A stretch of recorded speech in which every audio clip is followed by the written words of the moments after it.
But let me go a little bit deeper into the oncology massage and wellness.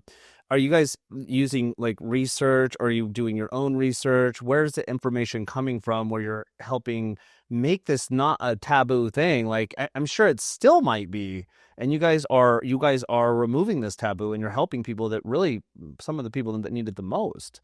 But where does the protocol come from, or the product? Yeah. So, well, let me ask you this.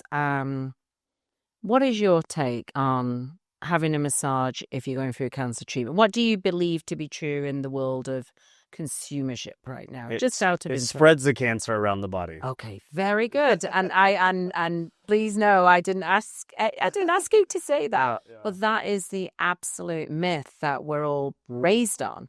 Because with cancer, when a tumor forms in the body, you get the biopsy, you know that it's cancerous, and we have to now take care of that.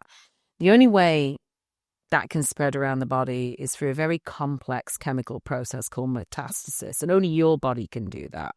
But the consumers think that because massage boosts circulation and moves lymph, and we know like lymphatics and circulation, they're very close to each other. When you massage, it boosts both of those systems in the body. So what happens is you think, oh, well, if I'm moving, lymph, then the cancer can get in the lymph and spread around the body. That is untrue, because only metastasis can put it in your lymph in the first place and spread it around the body. Now, when you do a massage, human touch, it is very important the pressure that you use. Very important the pressure that you use. And it's very important that if you've had lymph nodes removed, the direction of flow you go in, but you can still touch a client. Like, you have to just do it confidently and safely. So that is the first myth we debunk, but you can only do that by explaining the science behind it. To the regular consumer, they're just trained, oh, I can't have a massage because it'll spread cancer around my body. How's it going to spread the cancer? Well, you're moving my blood and you're moving my lymph. I know, but if the cancer isn't in your blood or lymph, we can't spread it. Only your body can spread it. So that's the first myth that we debunk in training. And then, even if the client, because chemotherapy can make people break out in the most terrible of rashes. Sometimes you can't even touch the skin.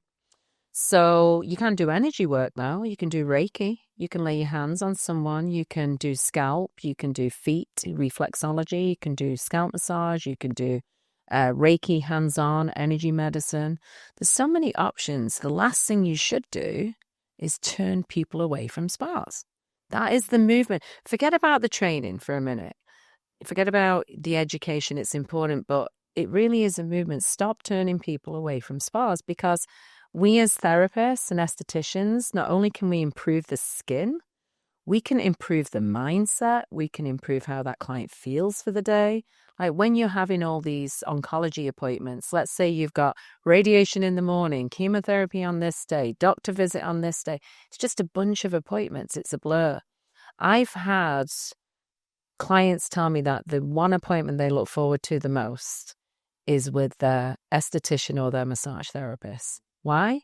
Because they get to relax and get human touch. Amazing. I want to segue into that. Like, can you tell me a story or two? Somebody that was either dealing with cancer or trauma, for that matter, somebody that went through something really intense in their life.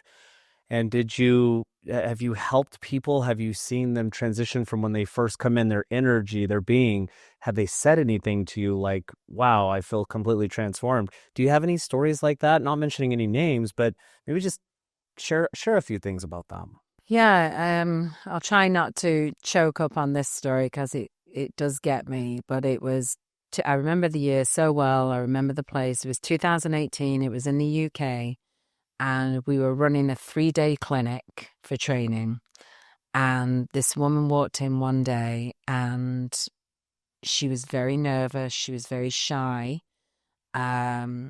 She was overly talkative, which is always an indication that, she's just like unsure of her whereabouts right now and why she's here. So we were in a training class, so we had to explain to her, look, we're going to be listening to your story, because we ask every client who comes in to be a model.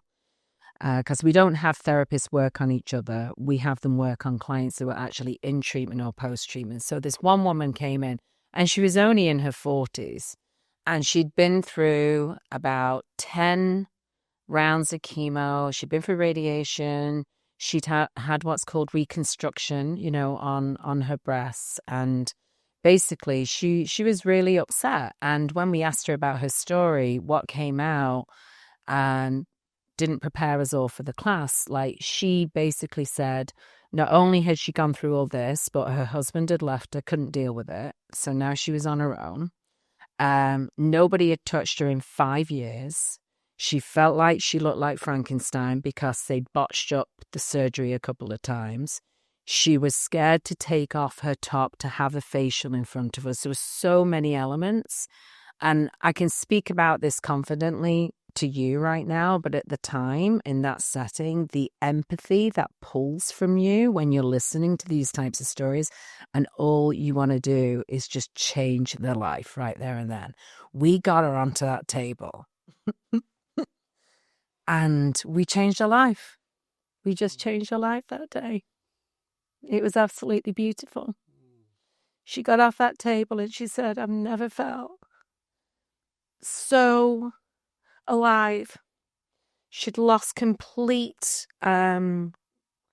presence with her body. It was like she just forgot about that part of her body, Ooh. So that's what we do. Wow. Thank you, Rick. Wow. So this is what happened. And, Christine and I joke with Christine because Christine's been doing it longer than I have, and sometimes she's worse than me. But, in training, we have to do, it's so silly when I say this, but we have to do this cabaret singing before we go into training to build up our energy and build up our just our power before going in, because we know we're going to hear some harrowing stories. We also know we're going to change people's lives. We know that we're going to be, just really there to hold space for people. So we have to put a lot of fun energy into ourselves before we go into a very serious situation.